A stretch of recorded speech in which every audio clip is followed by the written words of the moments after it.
All right, I got Bush here from Fantasy Stock Exchange. Just put out probably the best draft kit you can find on flogfantasy.com. Coming on to explain the draft kit to us, what we should be doing with this, and most importantly, at the end of this video, going through some of his favorite values based on the information he got putting this together. But my man, thank you so much for joining us. And I don't know which way you want to take this, but feel free to take it any way you want. Yeah, I mean, the whole draft kit, like you said, it's called the Redraft Rankings Manifesto 2.0. Basically, it's going to have consensus rankings from myself and Danny, contributors obviously to flockfantasy.com. And what we've done is put together a way that you guys can kind of compare our rankings to whatever your league market might be. So if you guys play in more of like a casual, work buddies, college buddies type of league, then you would look at our rankings versus like ECR, which is Fantasy Pros, more like home league, redraft style leagues. Or if you guys play in a more like sharp, everybody's watching content, everybody's doing their own rankings kind of league, then you could compare our rankings to Underdog, which is the sharpest ADP out there on the market right now. Or if you fit somewhere in the middle, you can kind of average those two together and you get kind of like a mix of the sharp and the casual players. And I think you can kind of use our rankings to make those determinations. And in the Redraft Rankings Manifesto, there's actually a draft ready cheat sheet where you can like physically check off the players if you're in a draft, whether you're doing a best ball draft or whether you're doing your actual home league draft. So it's pretty cool. I think it's the easiest way that you can kind of just spot the values here and there. You can see who we have ranked over market, and that's the easiest way to use it, I would say. Yeah, what's awesome too is, I mean, people could literally print this out, and if they were drafting on ESPN, they could go through and they could add in the ESPN values on there themselves, or they could do the same thing with Yahoo, essentially wherever they're drafting. And as you go through that draft, once a guy goes, you can scratch him off your draft board. So naturally, the way that it's broken down with tiers and with all this information on one page, it does give you a pretty good spot to actually take this to your draft and just have pretty much any data point you would need sitting right in front of you as you make these decisions.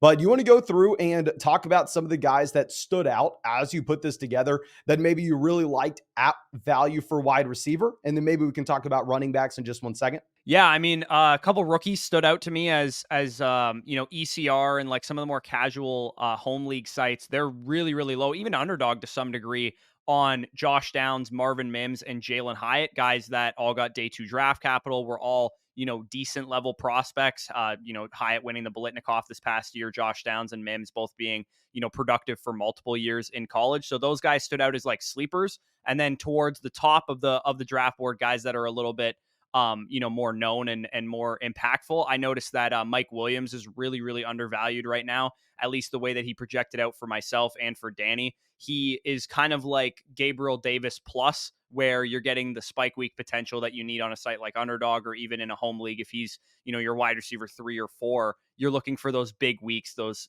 flex production, those long touchdowns, and the red zone opportunities. So Mike Williams also kind of stood out to me as somebody that the market is way lower on, as was the case with Calvin Ridley, who I caught a bit of your rankings video. You talked about how you thought, oh, I'm going to be so high on Calvin Ridley this year. And the market caught up pretty quick to it. And Calvin Ridley's wide receiver 16 on Underdog. I have him at wide receiver 11. So I'm even higher than Underdog Fantasy, which is already pretty much baking in his upside case. And the reason for that is mainly in my process. I like to, draft players that check boxes. And Calvin Ridley, formerly elite player, top 5 season in 2020. He has a quarterback who's 6th in MVP odds throwing him the football, an offense that was top 5 in pace of play, top 10 in total pass attempts. And while Christian Kirk, Evan Ingram, and Zay Jones are solid players, and they're all, going to command some volume to some degree, Calvin Ridley has beaten out Julio Jones in 2020 and Kyle Pitts in 2021 for an elite target share, 27% over those 2 seasons. So for me, he really stood out as a guy that I'm heavily going to be overweight on as a result of where the market's valuing him. Well, this may have to turn into a Calvin Ridley video, my man, because I understand the thought process, right? I mean, the man was a top 3 wide receiver points per game the last time that we saw him playing alongside Julio Jones with a quarterback in Matt Ryan that was a shell of his former self. So I understand the upside case, and I'm not going to lie to you. I've been fading Calvin Ridley round 3 in underdog drafts right now, and watching training camp videos all over Twitter today. I don't know if you've seen those. It making me a little nervous to be a Calvin Ridley fader what I've been essentially saying, and what you can look at with the sheet that you have here as well, is if you go and look at casual redraft formats like your normal leagues, right? ESPN, Yahoo, there you're actually getting Calvin Ridley in round 6. And in my mind, the upside that you have for a wide receiver like that is just such an easy button to press in your draft. Now, in underdog drafts, when he's going in the middle of round 3, I think it seems like people drafting on underdog know what's up. They know what the ceiling case is. And that's why it's been difficult for me to take him over like Brees Hall, Josh Jacobs. But are you willing to take Calvin Ridley ahead of those running backs? Not over Brees Hall. I have him behind Brees Hall. Jacobs, assuming he reports to camp and that kind of concern is out of the way, I probably would take Jacobs over him as well. And then the top 3 quarterbacks, Hurts, Mahomes, and Allen, there's just zero chance I would take Calvin Ridley over those guys. But I do have him like around the high end number 2 wide receivers, Jalen Waddle, T. Higgins, and Devontae Smith. I prefer Calvin Ridley to those players, even though those guys are cleaner projections. You can say, worst case scenario, they're like mid wide receiver 2s, high end wide receiver 2s in fantasy because we trust those 3 offenses a lot. And while I trust the Jaguars offense quite a bit, I think the way that Calvin Ridley misses is that he isn't the same player that we saw back in 2020. Maybe the time off, like it did for Deshaun Watson, kind of shows itself early on in the season. But when I think of, season long tournaments like Best Ball Mania, where you get rewarded for end of season production, all the money's at the top, or just your standard casual redraft league, where I trust my ability to draft relative to my league mates, and taking a risky 3rd round player isn't really that crazy for me. I can make up that risk in other places, draft an extra wide receiver in round 4, round 5, whatever, to make up that risk that I'm taking. I think he has one of the highest ceilings of any wide receiver not going inside the top, 9 or 10 guys. Awesome. Well, who's another guy on this list? They're going to be higher than pretty much, underdog drafters as well as those normal redraft drafters. Brandon Aiyuk's another guy that stuck out to me as somebody that I'm going to be higher on. Deebo Samuel is a great player. Don't get me wrong. He's probably like, when you account for the fact that he runs the ball as well, a more talented player and more relevant for fantasy than Brandon Aiyuk. But the production was quite similar last year, especially when Brock Purdy was on the field. The target shares and the target splits between Kittle and Aiyuk and Deebo Samuel were all relatively the same. So I kind of want the guy that was showing out in the red zone and showing out downfield, getting the more valuable targets than, your low average depth of target kind of work that Deebo Samuel was getting. So for me, Brandon Aiyuk sticks out as somebody that at the very least, I think that gap should be closer. I don't think Deebo should be like a mid 3rd round pick and Aiyuk a late 5th round pick like he is in some, casual, ESPN type of league. So for me, I have them ranked back to back. I think I have Deebo higher. I prefer Deebo, but they should at least be within the same round of ADP for me. So that's going to be an advantage that I definitely look to exploit, is just getting a lot more Brandon Aiyuk at his cost versus Deebo at his cost. Yeah, I've honestly been drafting some Deebo Samuel and been nervous, especially if you dive into the splits that you have with and without Christian McCaffrey.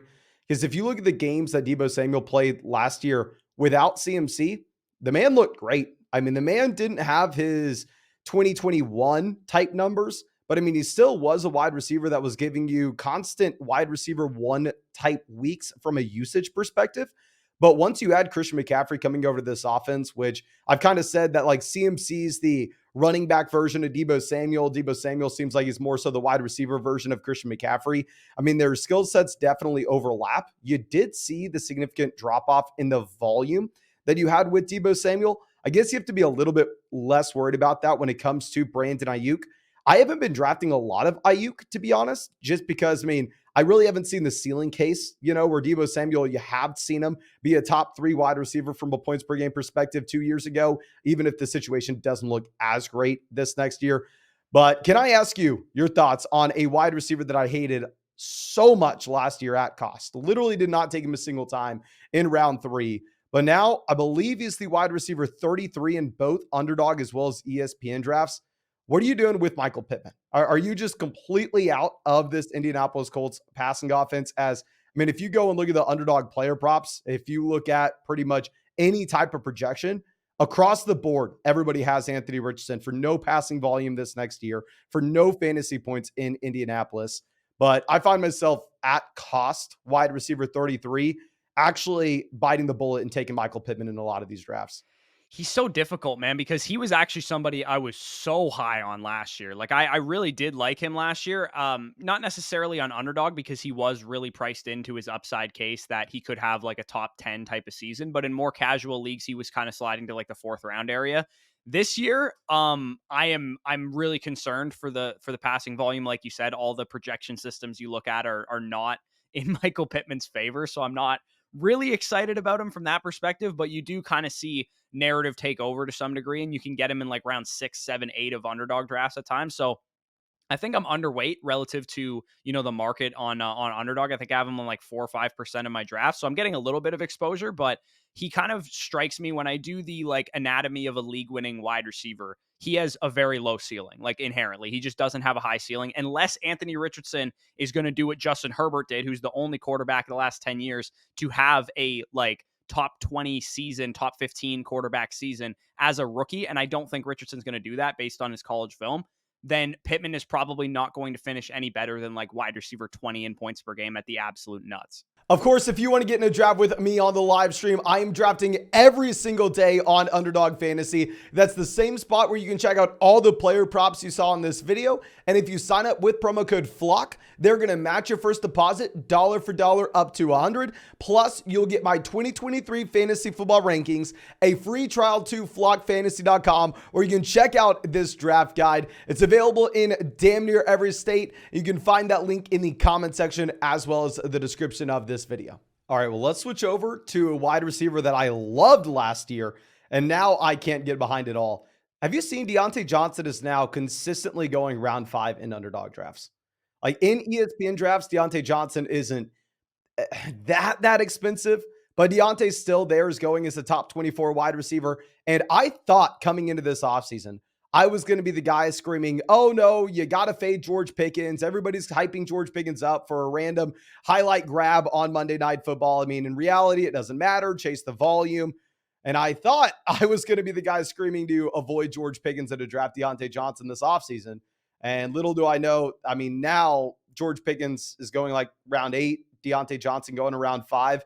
And it seems like I'm almost taking the exact opposite approach that I expected to have this year. Yeah, it's interesting because I was not high on Pickens as a prospect. I also expected to be the guy saying, I can't believe George Pickens is going. Like, I thought George Pickens would straight up go higher than Deontay Johnson, not even just like, oh, that they would be close and Deontay's the clear pick. At one point in the offseason, I believe when BBM opened, Deontay was more of like a 6th, 7th round pick. And I was definitely taking a lot of him there and saying, hey, biggest positive touchdown regression candidate in NFL history. You don't have 147 targets and 0 touchdowns, just simply doesn't happen. But like you said, it kind of has corrected to, I would say, slightly above where I think he should go. I think he should be like about an early 6th rounder. And he's, like you said, going consistently in round 5. So I still like Deontay Johnson, but in best ball, I don't think he has the highest ceiling, just given the nature of the targets that he gets in like Matt Canada's offense. And I don't think Kenny Pickett's going to take some, inconceivable step forward. I think he's probably still going to be a middling quarterback. But I do think I'm really shocked that the market has corrected so quickly on Deontay Johnson. I really expected the market to be, you know what? We're just going to let Deontay Johnson pass us by. We like the upside of George Pickens, and that really hasn't, been what's materialized. Yeah, one thing I want to talk about from an overall strategy perspective, which I love seeing how if you're looking at the draft kit here, the tiers change in colors as you go down. You know what I mean? And I think the biggest teardrop that you have in fantasy this year at wide receiver is going to be going from the tier of, say, Rashad Bateman, Treylon Burks, George Pickens, Zay Flowers, to once you drop down to the guys that are like Nico Collins, Odell Beckham Jr., Michael Thomas, it seems like there's literally zero reason to go ahead and take a wide receiver. Now, of course, underdog is going to be a little bit different. On underdog, you kind of have to take wide receivers there. It doesn't matter if someone could go out there and be a top 36 guy at the position. He actually can make a difference. But if you're playing in like your normal ESPN redraft league, where a lot of people watching this are going to be in like a 10-team league where they start 2 wide receivers and 1 flex spot, would there be any reason to ever take a wide receiver past like the wide receiver 48 and instead just go running back, and load up, just knowing you're going to churn the bottom end of your roster anyway. Oh, absolutely. Yeah, my strategy in most cases is usually to go light at running back early, like one or two guys through like 6 or 7 rounds, maybe take one more guy before round 10, and I got like 3 running backs through 10 rounds. But then like you said, we kind of have, I mean, we all talk about the RB dead zone all the time. There is a wide receiver dead zone, especially on a platform like Underdog, heavily influencing how home leagues and, other ADP formats work, because on Underdog, you're typically drafting 7 or 8 wide receivers. And like you said, you can get those spike weeks when you don't have to decide when to start Hunter Renfrow. He can give you a couple spike weeks here and there. But are you drafting Hunter Renfrow in a home league? When are you ever going to use that guy in your lineup? He's probably like an 8-point projection every single week, and he's not going to help anybody win anything. So unless it's like rookie wide receivers that you like, maybe you like Marvin Mims or Josh Downs or Jalen Hyatt, just the unknown factor, I'm probably not leaning into any wide receivers really outside the top 50 or so in ADP. I would much rather take a shot on an ambiguous backfield situation, like, maybe I like Kenneth Gainwell and I'm not high on, Swift and Penny. So I'm just going to take my shot on the Eagles backfield. Or maybe I don't really believe in Devon A-Chain, so I'm going to take my shot on Raheem Mostert or Jeff Wilson or something like that. I'll just load up, 4 or 5 of those guys at the end of my bench, rounds 10 to 15. And like you said, I know pretty quickly who's going to work out and who isn't going to work out, and who's just kind of like an injury handcuff and who's not. And I can churn the bottom of my roster on a waiver wire in a home league. Awesome. Well, do you have anything else? I think that's all I have here. But thank you again, my man. Really appreciate you, and super excited to use the draft kit that you put out here. And I think it looks great. Yeah, the one last thing that I wanted to talk about was Danny's been doing this series on our channel called The Truth. And basically, what he's looking at is the early round players. So your high end guys that you have to spend a high end draft pick on. And he's looking at like any relevant splits that we can pull from their season. So, for example, how did Justin Jefferson fare once TJ Hawkinson joined the Vikings? Or how did Austin Eckler do when the wide receivers were all injured with the Chargers group? Or how did CeeDee Lamb do when Dak Prescott was healthy? Those kind of things kind of help you realize a player's ceiling and floor, especially when we're projecting health across the board. We're not expecting Dak Prescott to miss 6 games like he did last year. So taking the splits of when CeeDee Lamb had Dak Prescott becomes a little bit more relevant. And that will be available at the end of the sheet on the contextualized game log section there. And we're going to kind of go through and add those as they get done. We're hoping to have about the first 5 or 6 rounds of ADP by the time the summer is over and everybody's drafting at the end of August. Awesome. Thank you, my man. Really appreciate you, and really hope everybody has a great day.